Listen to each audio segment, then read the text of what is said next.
Hey guys, today we are on our way to Lucas, Kansas. We're going to the Garden of Eden to go see a mummified body. So let's check it out. And look, and can I show you something that I found real quick? Let me unbuckle myself. And look, I just found this outside on the ground. Yeah, we're at the rest stop here. It's about a 2-hour drive from Wichita.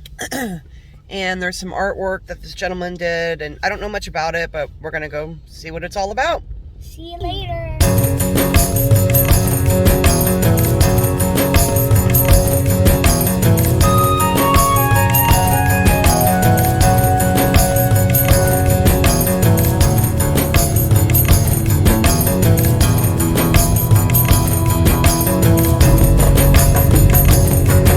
Continue on I-135 north for 72 miles.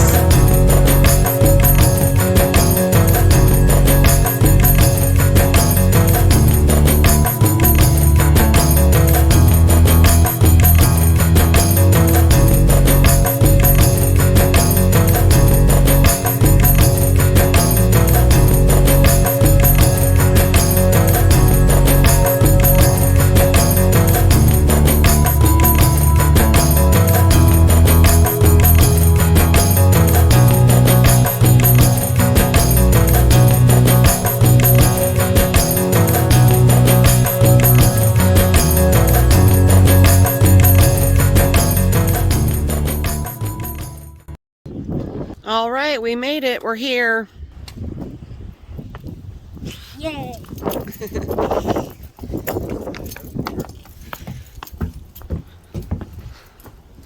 Here we go. No food, no drinks, no pets, no smoking, and no vaping. Okay. And they should put no. Yeah. Ready to Whoa. take the order? Okay, it'll be $9 each. You need paying separate? I'm sorry. Yeah, hold on. I want to. Ooh, look at this. Sculpture and continue around the exterior sidewalk. The grape arbor was the first freestanding structure Densmore made. As you walk under it, you'll notice it's quite low. This reflects the fact that Densmore was only 5 foot 2 inches tall and 64 years old when he started building his sculptures. A story is told that Densmore's first wife, Frances, missed him because he was always outside working, so he made the sculpture of a little man waving toward the kitchen window to keep Frances company. By the time Densmore finished the grape arbor, it had evolved into 2 snakes, one tempting Eve with an apple, the other being stepped on by Adam. Above Adam and Eve is the devil throwing a pitchfork at a little baby that has fallen from a stork's wing. The storks carry other babies under their wings and have lights in their mouths because, as Densmore said, most babies come at night. On another concrete branch, the hand of the deity is blocking the devil's aim. Densmore said, "The devil's always after the little kids, but if I were God, I wouldn't let him get them." At the top of the concrete tree, adjacent to the storks, stand Cain and Abel. Below them are 2 young women, one in a swing. Densmore said, "The Bible doesn't say anything about girls, but you know and I know that if there are 2 boys, there are probably 2 girls hanging around." Behind this tree is the all-seeing eye, a Masonic symbol representing the deity and guarded by an angel with a sword. As you walk along the sidewalk, you will next see Abel's body discovered by his wife and his startled dog. An angel hovers above, while another all-seeing eye and hand of the deity points to the next tree, where Cain and his wife are fleeing the land of Nod. This corner tree marks the end of Densmore's biblical philosophy and the start of his sculptural tableau concerning then modern times. A concrete American flag mounted on ball bearings, which still turns in the wind, flies over an octopus representing monopolies. One tentacle holds money labeled interest, another holds a baby. A third grasps a woman, while a fourth steals food from a soldier's knapsack. Densmore said the way to control men is by controlling their food. The sculptural tableau continues in the next tree with an American Indian who is being shot at by the soldier. The Indian in turn shoots at a dog in the next tree. The dog pursues a fox, which is after a bird. The bird is preparing to eat a caterpillar munching on a concrete leaf. This sequence portrays a 19th century concept of social Darwinism. This philosophy, promoted by Herbert Spencer, supported monopolistic wealth by saying that those with money were entitled to make more at the expense of the common man. Dinsmore said that this need not be the way of life in America, and he was only showing us the way life was being lived at the turn of the last century. Dinsmore had worked for political reform through grassroots efforts like the Farmers Alliance and the Populist Party. These sculptures, and others your tour guide will show you, reflect Dinsmore's fervent belief in democracy and the rights of the common people, including women and minorities. At the conclusion of this video, feel free to look through the house.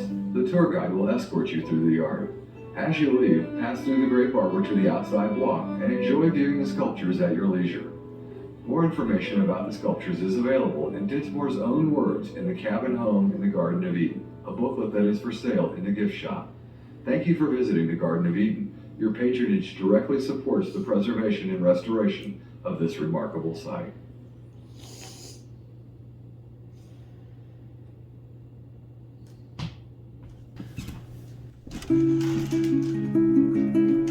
Found a pack of cigarettes like that. Red Camel.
tell you a few things on the porch. He carved his name out of cement right up there. It's really neat. Yeah, People usually miss it and don't look up to look at it. And if you see along here, he filled up beer bottles with cement and broke the glass away. Oh, wow, And if you okay. see right here, one of them is missing. I don't know where that one went. the wind was probably so strong this time that Yeah, probably. it broke. And then somebody was like, This little shed over here was their wash shed where they did their laundry. His old tools that he used on the sculptures in his house are in there. So you guys can go in there later on and look. It's really neat. what if you build it? What if you took everything out of there and built it into a shop? That would really be neat. Yeah, that would be a good idea. Yeah. The sculpture that's clear out there was the picnic area. He gave tours while living here, so he had a lot of tourists come here. Wow. So that's where they had picnics. This little pyramid down here was his strawberry bed. He loved strawberries, but he did not like to bend over to pick them. So he made a little pyramid just the right height for him to pick his strawberries. Oh. So he was really smart.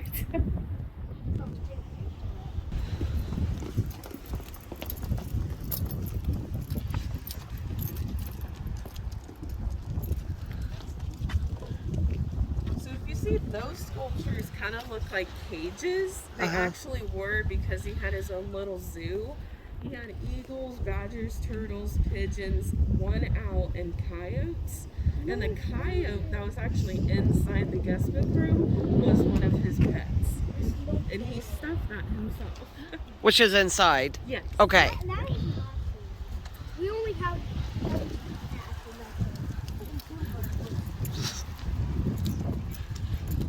Up with a mausoleum. Before he passed away, he decided to bring it down because he thought eventually it was gonna fall because of it being so heavy, being clear up there. So he brought it down before he passed away. It's really unique, maybe stars. And he should have been a turkey instead of an eagle. In school, we learned about The entrance wasn't that far back in. And that's where he would pull into his Oh little yeah, I see it. garage. I see it. See that? Yeah. Where he passed away. It's called Labor Crucified. He is labor, and he's being crucified by all four people because he thought those four people were stealing his money away from him. Banker, Peter, And if you see on the banker and the lawyer, their arms aren't finished because the last 2 years of his life he became blind and he did not finish. Oh, okay. So it's really unique sculpture. It's buried out in the city cemetery, but he did not like that idea. So him and his friends went out and dug her casket up and put her back in here, covered her casket with cement so the city wouldn't take her back out there. But he's in here too, and with no cement on his coffin, and has a glass top. Oh my And gosh. you can see him. He's been in here for 90 years, so he's looking kind of rough. So it's up to you if you guys want to see him or I not. want to see it. Yeah, I'll put my phone up. So we just went in there to go see him. His body's been in there for 90 years. He's got a glass top, so you can clearly see his face. You can actually see all of his facial hair too. He wanted to be buried there, and then his wife is buried underneath him in a concrete slab. So very, very interesting. I don't know. Very interesting to come out here to Lucas, Kansas. It was $22 so we could go see his body and artwork. Can I tell you? I think he built this with cement, and I think this is where he celebrated his birthdays when he was 60.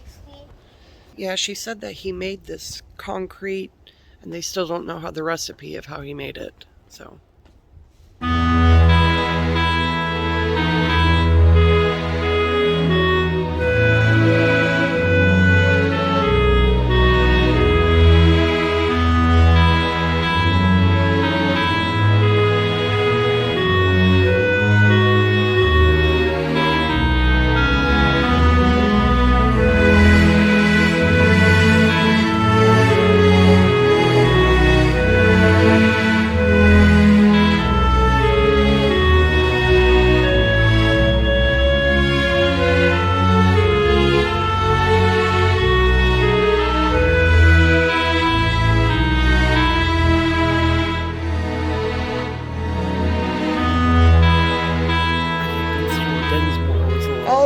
right. Well, thanks for watching. The lady that was working is actually related to Mr. What's his name? I already forgot. Dinsmore.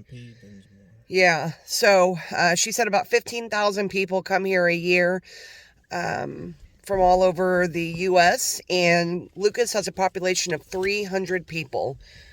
So, wow. With 15,000 plus visitors that come here every year to Lucas, Kansas. So now we're going to go see, what is it? The toilet or something? Bowl. Some Toilet bowl by a bathroom. Yeah, something about a toilet bowl by a bathroom or something in downtown. I don't know. We're going to go check it out. Bye. Thanks for watching. Thanks, see you later.